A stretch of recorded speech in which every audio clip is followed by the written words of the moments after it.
Hello, it's Keith here, and this is lesson 73 of the platform-specific series of my 6502 assembly programming tutorials. Today we're looking at interrupts, we're looking at the VIC20. So what we've got here is the previous Mintile example, and this time it has been upgraded so that it can now actually play sound at the same time. Now the sound is being timed. We use an interrupt to keep the time of the speed of the song consistent, whatever's going on the screen, so that we don't need to worry about how fast our process is running. It keeps the music playing in a constant way.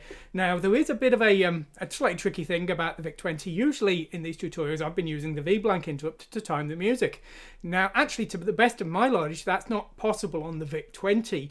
There's no V-blank interrupt, but that's no problem at all because there's actually a timer interrupt which is more powerful. It's just not what I've been using in the other tutorials. Now this timer, it's timer 1 we're using, is actually linked to two different interrupt types. We can either use an NMI, non-maskable interrupt, or we can use a conventional IRQ interrupt. So we have two choices. Now these are actually connected to different vias. There's two vias on the VIC20. These are chips that handle different interrupts and things, communication chips. And so we can use either one, but via 1 is an NMI interrupt and via 2 is an IRQ interrupt. Actually both end up going to the ROM. Like a lot of the 6502 systems, the VIC20 has ROM in the high memory area, and it's those high memory addresses that have the vectors that the CPU executes, but those ROM interrupt handlers actually pass control over to specific memory addresses. So all we need to do to take control is put the address of our interrupt handler, our little music player, at either 3014 and 5 if we want to use the IRQ, or 3018 and 19 if we want to use the NMI, and there's another one for the break event if we want to hijack that, so to speak. Now, so that's what we want to do, but there is another slight tricky thing. Depending on which one we decide to use, we actually have to deal with the registers differently. You see, the IRQ, the firmware interrupt handler, will automatically push A, X and Y in that order. The NMI will not push anything. So if we would decide to do the NMI, we need to push a little bit more before we do our own jobs. Now in this example we're actually going to look at both because it's very straightforward, very almost identical how to use them both, so we will see both. Anyway, let's go over to our code, let's check it out. Okay, so here is our code. We are looking at VIC Mintile with sound today. That's what we're going to be looking at. Now, we've got all our general code here. We only look at the new code here. Most of this is the same as the original Mintile series. So we've got two versions of the code here. Now, this is the IRQ version, which is currently enabled, and we'll disable that later, and we will try the NMI version here. Okay, basically though, the procedure is the same in both cases. Now there's a wide variety of ports that are actually connected to each of these vias.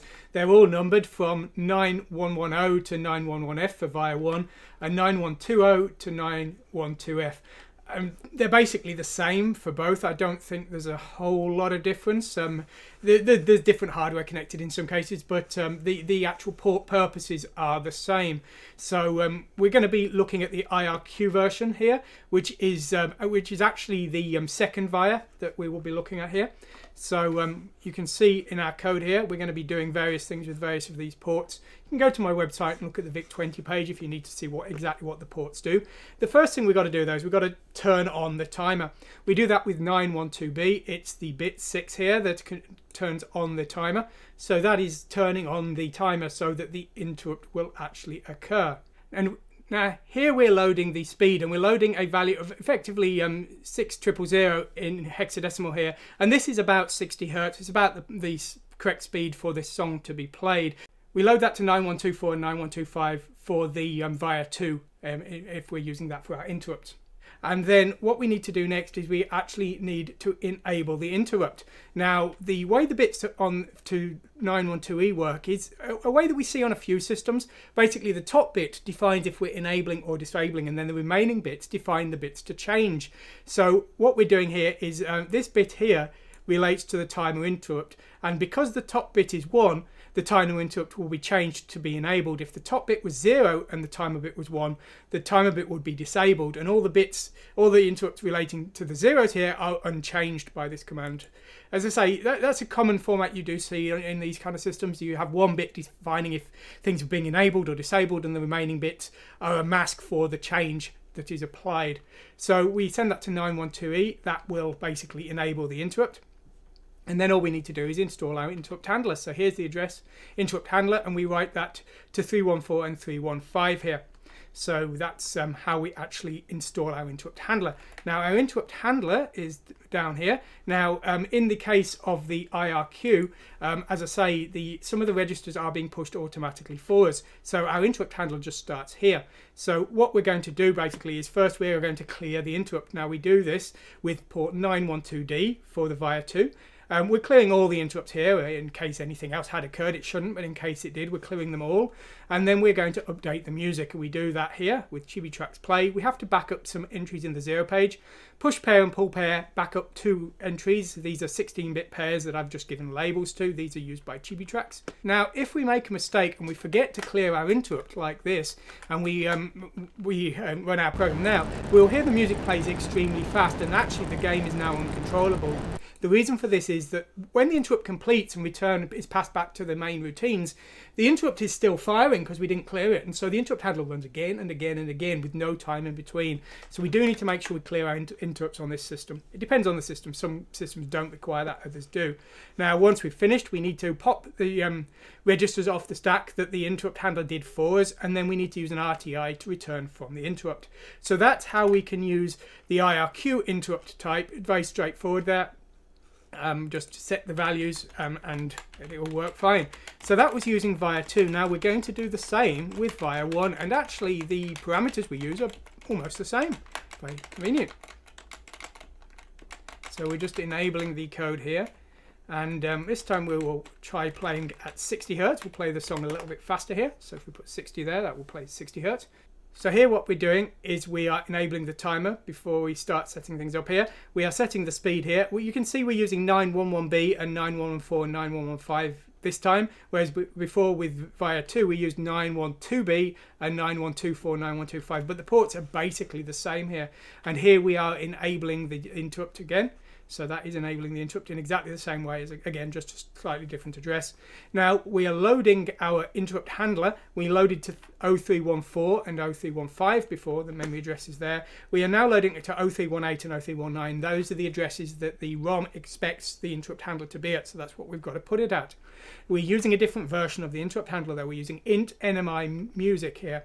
Now why are we doing that? Well, it's pretty obvious really. As I say, the IRQ interrupt handler pushes some registers for us, but the NMI one does not. So we're pushing them manually here. So that's why we've got the different version. And we're also clearing the interrupt on a different port. So 911D instead of 912D. We're actually, in the case of the NMI, running both here, but it doesn't do any harm.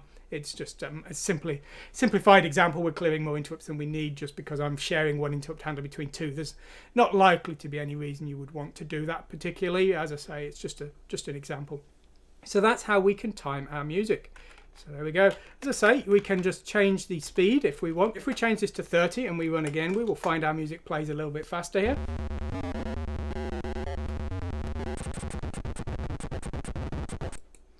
And if we change it to 80, we will find it plays a little bit slower here.